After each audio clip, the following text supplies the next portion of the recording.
अभी डॉक्टर तारा जी का भाषण पूरा हुआ तो मैंने ऐसे ही कहा फार छान।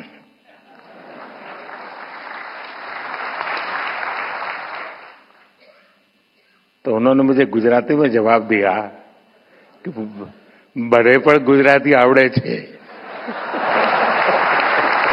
और संघ के ही कारण मुझे मराठी भाषा और मराठी परंपरा से जुड़ने का भी सौभाग्य प्राप्त हुआ। ज्ञानबा तुकारामांच्या मराठीला आज राजधानी दिल्ली अतिशय मनापासून अभिवादन करते। माझ्या मराठीची बोलू कौतुके, परी अमृतातेही पैजासी जिंके। अभी डॉक्टर तारा जी का भाषण पूरा हुआ तो मैंने ऐसे ही कहा फार छान।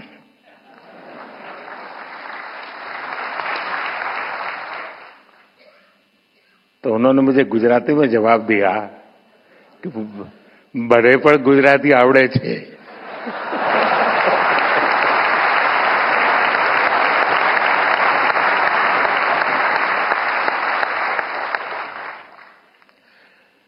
देशाच्या आर्थिक राजधानीच्या राज्यातून देशाच्या राजधानीत आलेल्या सर्व मराठी सारस्वतांना माझा नमस्कार।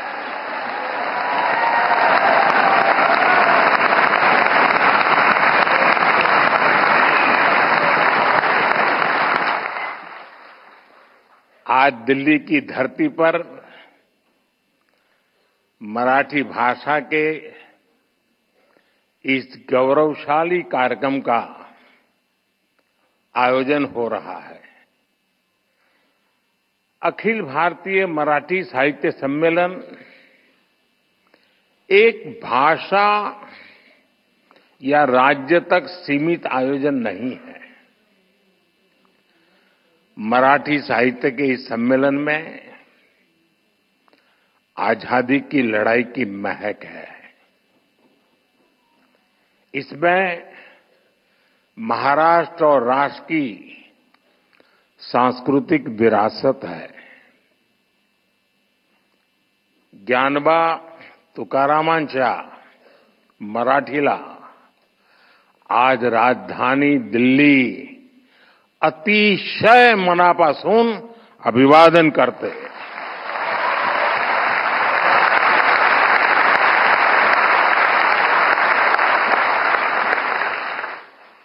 भाइयों बहनों,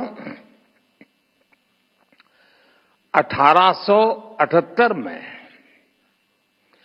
पहले आयोजन से लेकर अब तक अखिल भारतीय मराठी साहित्य सम्मेलन देश की 147 वर्षों की यात्रा का साक्षी रहा है। महादेव गोविंद रानडे जी, हरिनारायण आप्टे जी, माधव श्रीहरि अणे जी, शिवराम परांजपे जी, वीर सावरकर जी, देश की कितनी ही महान विभूतियों ने इसकी अध्यक्षता की है। शरद जी के आमंत्रण पर आज मुझे इस गौरवपूर्ण परंपरा से जुड़ने का अवसर मिल रहा है। मैं आप सभी को देश दुनिया के सभी मराठी प्रेमियों को इस आयोजन की बहुत बहुत बधाई देता हूं। आणि आज तर जागतिक मातृभाषा दिवस आहे। तुम्ही दिल्लीतील साहित्य संमेलनासाठी दिवस सुद्धा अतिशय चांगला निवडला।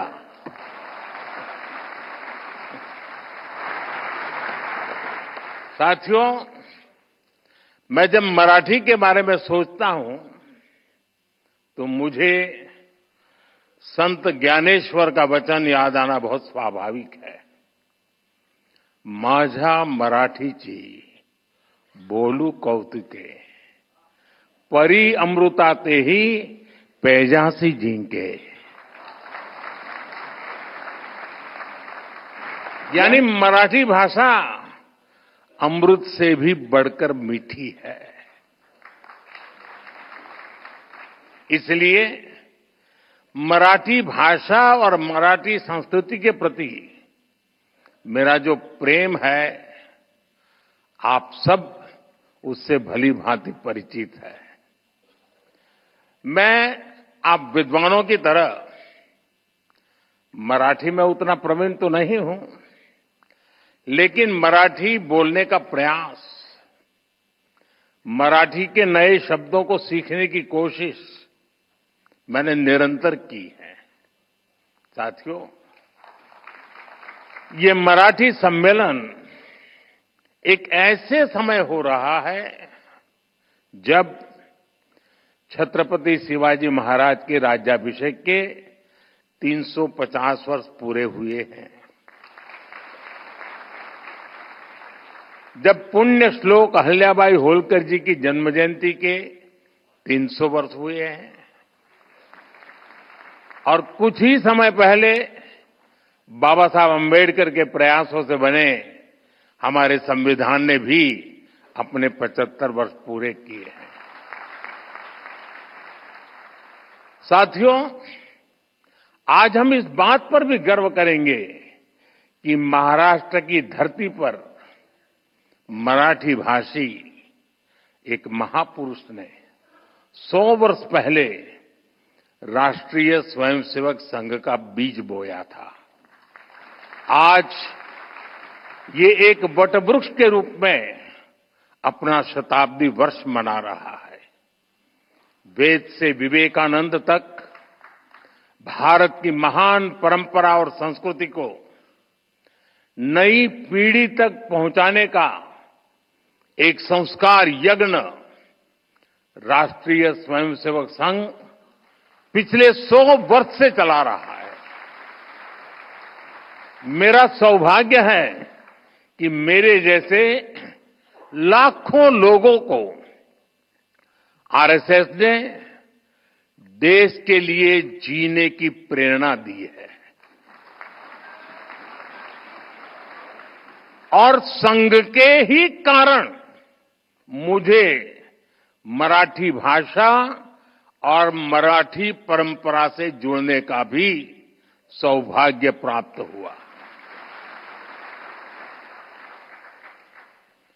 इसी कालखंड में कुछ महीने पहले मराठी भाषा को अभिजात भाषा का दर्जा दिया गया है। देश और दुनिया में 12 करोड़ से ज्यादा मराठी भाषी लोग हैं। मराठी को अभिजात भाषा का दर्जा मिले, इसका करोड़ों मराठी भाषियों को दशकों से इंतजार था। ये काम पूरा करने का अवसर मुझे मिला। मैं इसे अपने जीवन का बड़ा सौभाग्य मानता हूं।